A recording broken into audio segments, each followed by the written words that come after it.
I've been reflecting recently on the words of Jesus when he called his disciples to be with him. It tells us that in calling them, it says, "Come follow me and I will make you fishers of men."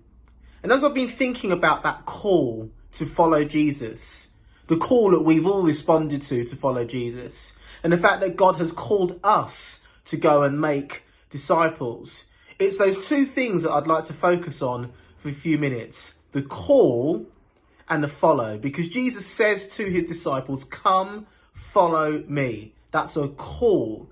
But then he says, "And I will make you fishers of men." That's the process. Ultimately, that is what discipleship really is. Paul writes about this in the book of Corinthians in writing to the church. He says, "Follow my example as I follow the example of Christ."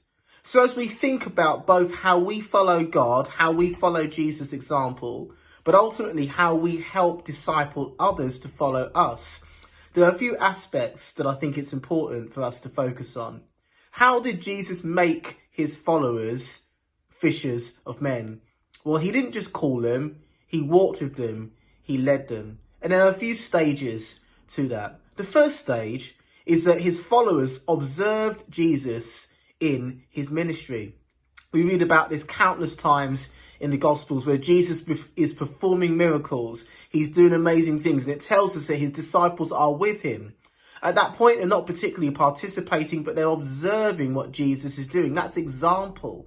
And when we think about discipling of others, we have to start with example. We can't call other people to follow to a place where we've not been ourselves.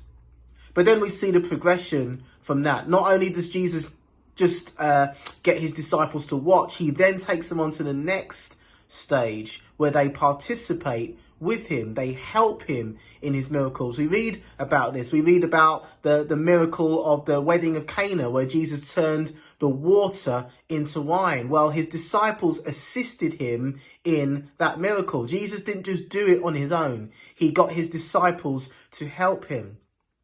We can then move on from that and see the most famous of the miracles, I believe, the feeding of the 5,000. We see there that actually it wasn't Jesus that fed the 5,000 at all. It was the disciples that fed the 5,000. Jesus collected the food, he prayed over it, he blessed it, but ultimately it was his disciples that delivered the food.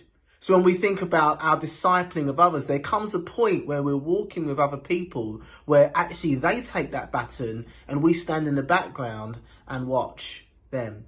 And ultimately, the ultimate handing over of the baton is, of course, where Jesus says to his disciples, "I'm going away. I'm going to leave someone else with you, the promised Holy Spirit. But I want you to go into all the world to make disciples of all nations." So Jesus took his disciples full circle. He started off by getting them to watch him. Then they worked with him. Then they took over and he watched. And ultimately they handed the baton on to them and they carried on. And that is why we are where we are today. So when we think about our discipling of others, that call to follow me and I will make you, let's think about how we can disciple others in a practical way by watching us, by participating with us, and ultimately by us stepping back and allowing others to run further than we have been before. God bless you.